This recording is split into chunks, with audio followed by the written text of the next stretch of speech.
In the second wave, we have done three things mainly. One is rationalize the RT-PCR test.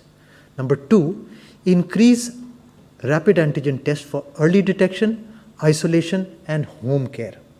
And third, COVID-19 tests approved by global agencies have been accorded marketing permission by the Drug Controller General of India in collaboration with ICMR. So in terms of rationalize, the first point, in terms of rationalization of the RT-PCR tests, RT-PCR tests must not be performed in individuals tested positive once either by RAT or RT-PCR. तो एक बार यदि positive हो गया है तो उसका दोबारा test करने की ज़रूरत नहीं है कि साहब इससे भी देख लें पॉजिटिव है कि नहीं, उससे भी देख लें. एक बार पॉजिटिव आ गया तो it is positive.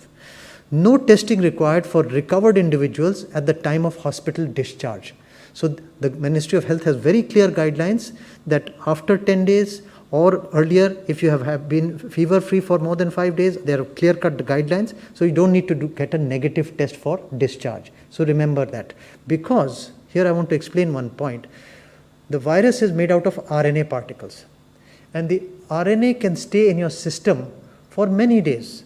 So the test detects only RNA. So the RNA can be positive for many days after testing, also after the symptoms have subsided, after your infectivity have also subsided, because the RNA is being detected. If you swallow the saliva, you pass it in the stool, it can also be detected in the sewage also, the RNA particles by the RT-PCR test.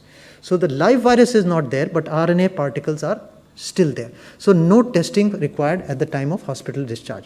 No need for RT-PCR test in healthy individuals undertaking interstate domestic travel.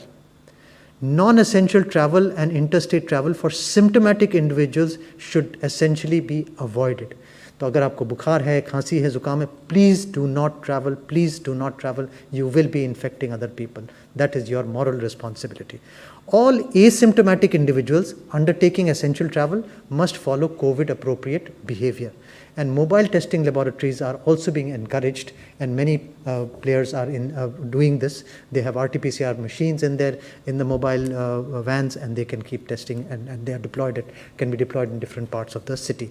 So this was the first part in the rationalization of testing in the second wave, rationalizing of RT-PCR testing. The second is that we have to, in the field level and in rural areas and in areas which are hard to reach, we have to start using the rapid antigen tests more aggressively. Earlier, our recommendation was 70% RT-PCR and 30% RAT. But now, since the wave is raging, we have requested that we must do more RAT tests, faster RAT tests, so faster isolation and faster breaking the chain of the virus so that it does not spread. So the second wave, we are doing the increase the RAT testing. So first was rationalizing the RT-PCR. Second is increasing the rapid antigen test to set up mobile 24/7 RAT booths in cities, towns, and villages. RATs to be allowed at all government and private healthcare facilities. No accreditation is required for rapid antigen test. RAT booths to be set up with the community. Take the community along and set up those booths in schools, in colleges, in community centers, residents' welfare associations, etc.